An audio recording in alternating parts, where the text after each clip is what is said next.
ओम गुरु ब्रह्मा गुरु विष्णु गुरुदेवो महेश्वरा गुरु साक्षात परब्रह्मा तस्मै श्री गुरुवे नमः। गुरु दक्षिणामूर्ति भगवान திருவடிகள் போற்றி போற்றி।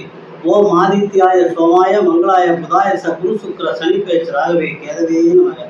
ஓம் முருகா சரவண பவ புகாய நமக। உலகெங்கும் வாழும் என் இனிய சகோதர சகோதரிகளுக்கு வணக்கம்। நிறைய பேர் நம்ம சேனலுக்கு ஆதரவு கொடுத்துட்டு இருக்கீங்க, எல்லாருக்கும் முதல்ல நன்றி। இப்போ இந்த பதிவில் நம்ம என்ன பார்க்குறோம் அப்படின்னா, மே மாதம் 2024 சிம்ம ராசிக்கான பலன்களை நம்ம பார்க்குறோம்। முதல்ல இந்த ராசி பலன் என்னன்னா, முதல்ல கிரகங்களுடைய நகர்வு, அதனால என்ன பலன்கள் நமக்கு மாறுது அப்படிங்கிறது ஒன்று। ரெண்டாவது, நட்சத்திரங்களுக்கு உண்டான சுப அசுப யோக தினங்களை தனித்தனியாக கொடுத்துருக்குறோம்। ராசிக்குண்டான தெய்வம், வழிபட வேண்டிய தெய்வம் இது, நட்சத்திரத்திற்கு வழிபட வேண்டிய தெய்வம் இது அப்படின்னு தனித்தனி கொடுத்துருக்குறோம்। ஏன்னா கிரகங்கள் நமக்கு பலனை கொடுக்கறது நட்சத்திரங்களின் வழியாக பாரசாரத்தின் வழியாக நகர்ந்து போகிறப்பதான் அதுக்கு தகுந்த மாதிரி நமக்கு பலன்கள் மாறும்।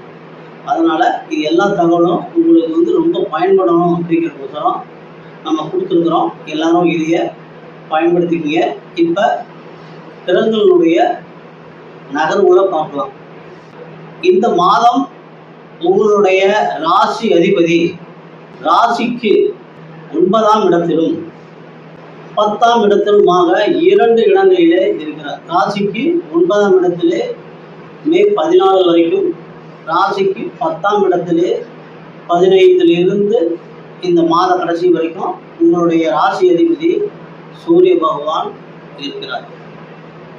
அப்ப அது அங்க இருக்கக்கூடிய சூரிய பகவானோட 3ஆம் இடத்திற்கும், 3ஆம் இடம் சொல்லக்கூடிய இளைய சகோதரம், முயற்சி, சிறுதூர பயணங்கள், ஆடை ஆபரணம், தைரிய வீரியஸ்தானம் என்று சொல்லக்கூடிய 3ஆம் இடத்திற்கும் 10ஆம் இடத்திற்கும் உண்டான 10ஆம் இடத்து அதிபதி 10ஆம் இடத்திலேயே ஆட்சி பெறுகிறார்। மிக சிறப்பான யோகம்।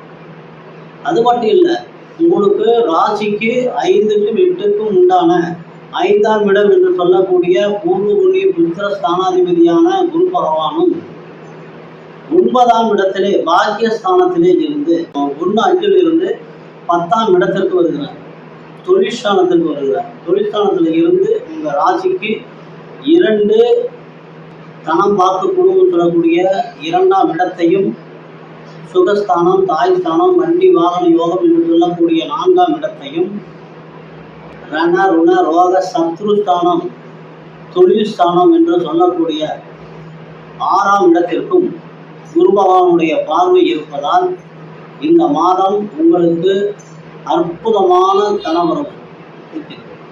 ஏன்னா 10ஆம் இடத்துல குரு சுக்கிரனுடைய இணைவு இருக்கிறது। குரு சுக்கிரன் இணைவு தான் கோடீஸ்வர யோகத்தை கொடுக்கக்கூடிய ஒரு அற்புதமான அமைப்பு। அந்த குருவனுடைய இணைந்தது குருவனுடைய பார்வை உங்களுடைய தனஸ்தானத்திற்கு விழுகிறது। ஆனால் தனஸ்தானத்துல கேது பகவானும் 8ஆம் இடத்துல சுகஸ்தானாதிபதியும் இருக்கிறதுனால, 8ஆம் இடத்துல ராகு இருக்கிறதுனால உங்களுடைய வாக்கு, நீங்க உங்களுடைய பேச்சை கொஞ்சம் உஷாரா ஜாக்கிரதையா பார்த்து பேசிக்கணும், எங்கேயும் வாக்கு விட்டுறாதீங்க। 2ஆம் இடத்துல கேது இருக்கிறதுனால குடும்பத்துல ஒரு சின்ன வாக்கு விட்டீங்கன்னா கூட அது ஒரு பெரிய பிரச்சனைகளை கொண்டு போய்விட்டுரும்। டாக்குமெண்ட்ல கையெழுத்து போடுறது, இந்த மாதிரி விஷயங்கள் எல்லாம் வங்கியில, டாக்குமெண்ட்ல, வியாபாரத்துல, இதுல எல்லாம் கொஞ்சம் நீங்க இந்த மாசம் நீங்க உஷாரா இருந்துக்கணும்। மற்றபடி இந்த மாதம் அதே மாதிரி இந்த ராசிக்கு 7ஆம் அதிபதி, குடும்ப 7ஆம் அதிபதி கலஸ்திரஸ்தானாதிபதி சொல்லக்கூடிய சனி பகவான் 7ஆம் இடத்திலேயே ஆட்சி பெற்று உங்களுடைய சுகஸ்தானத்தை, 4ஆம் இடமான சுகஸ்தானத்தையும் 9ஆம் இடமான பாக்கியஸ்தானத்தையும் பார்வையிடுறதுனால மனைவியினால், நண்பர்களால், கூட்டு தொழிலால் உங்களுக்கு மிகச்சிறந்த ஒரு லாபம் இந்த மாதம் கிடைக்கும்। அதே மாதிரி திருமணத்துக்கு முயற்சி பண்றவங்க, குழந்தைகளுக்கு முயற்சி பண்றவங்க, இவங்களுக்கெல்லாம் ஒரு அற்புதமான ஒரு நல்ல பலன்கள் கிடைக்கக்கூடிய மாதமா இந்த மாதம் இருக்கிறது। உங்க ராசிக்கு 2க்கும் 11க்கும் உண்டான லாபஸ்தானத்திற்கு உண்டான புதன் பகவான் ராசிக்கு 8ஆம் இடத்திலும் மே 10ஆம் தேதிக்கு பிறகு 9ஆம் இடம் பாக்கியஸ்தானத்திற்கு வருகிறார். ஸோ லாபஸ்தானாதிபதியும் பாக்கியஸ்தானத்துக்கு வராது.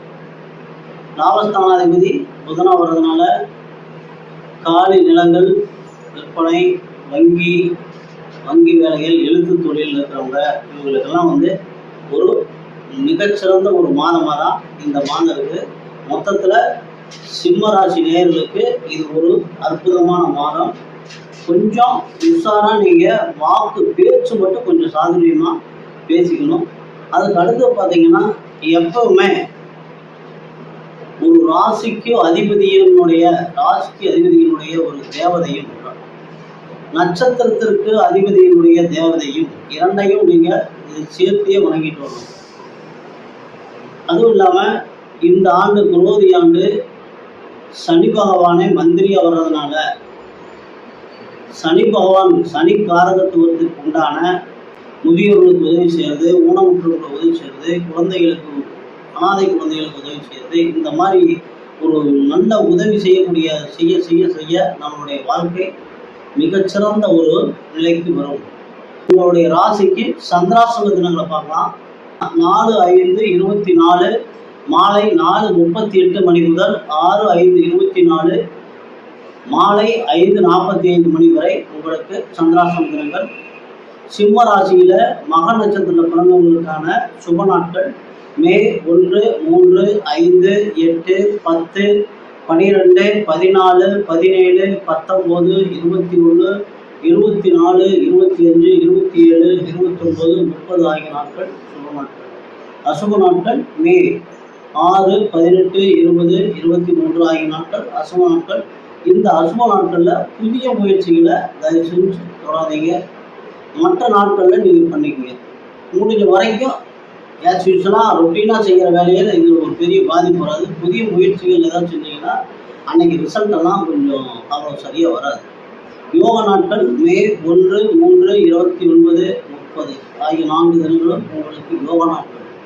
நீங்கள் வணங்க வேண்டிய தெய்வம் சிம்ம ராசிக்கு வணங்க வேண்டிய தெய்வம் சிவனையும் அக்னி தேவதையும் வணங்குவது மிகச் சிறப்பு.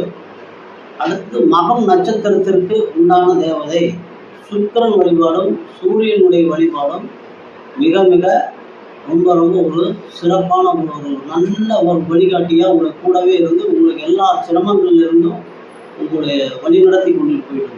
அடுத்தது சிம்ம ராசியில் பூர நட்சத்திரத்தில் பிறந்தவங்களுக்கான சுப நாட்கள் மே 2, 4, 6, 9, 13, 15, 18, 20, 23, 25, 26, 28, 30 ஆகிய தினங்கள் சுப தினங்கள்.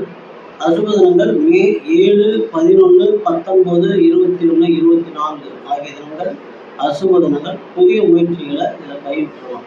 யோக தினங்கள் மே 2, 4, 30, 31. நீங்கள் வணங்க வேண்டிய தெய்வம் ராசிக்குண்டான சிவனையும் அக்னி தேவதைகளையும் நட்சத்திரத்திற்கு உண்டான பூர நட்சத்திரத்திற்கு உண்டான தெய்வமான பார்வதி வழிபாடும் ஆண்டாள் வழிபாடும் உங்களுக்கு மிக மிக ஒரு நல்ல சிறந்த வாழ்க்கையை அமைத்து கொடுக்கும். அடுத்து உத்திரம் 1ஆம் பாதத்தில் பிறந்தவங்களுக்கு சுப தினங்கள் மே 1, 3, 5, 7, 10, 14, 16, 19, 21, 24, 26, 27, 29, 30 ஆகிய தினங்கள் சுப தினங்கள். அசுப தினங்கள் மே 8, 12, 20, 22, 25 ஆகிய 5 தினங்களும் அசுப தினங்கள். நீங்கள் கொஞ்சம் சற்று எச்சரிக்கையாக இருக்க வேண்டிய நாட்கள். யோக தினங்கள் மே 3, 5, 30. உங்கள் நட்சத்திரத்திற்கான தேவதை சூரியன் மகாலட்சுமி. உத்திர நட்சத்திரத்தில் பிறந்தவங்களுக்கு சூரியன் வழிபாடும் மகாலட்சுமி வழிபாடும் அதோட ராசியினுடைய தேவதையான சிவன் வழிபாடும் அக்னி தேவதைகள் வழிபாடும் உங்களுடைய வாழ்க்கை நல்ல முறையில் அமையறதுக்கு இது வழிபாடுகள் உதவும். இந்த இதில் குறிப்பிடப்படாமல் ஒரு சில தேதிகள் விடுபட்டு இருக்கும். அதெல்லாம் என்ன அப்படின்னு கேட்டிங்கன்னா சம பலன்களை கொடுக்கறது.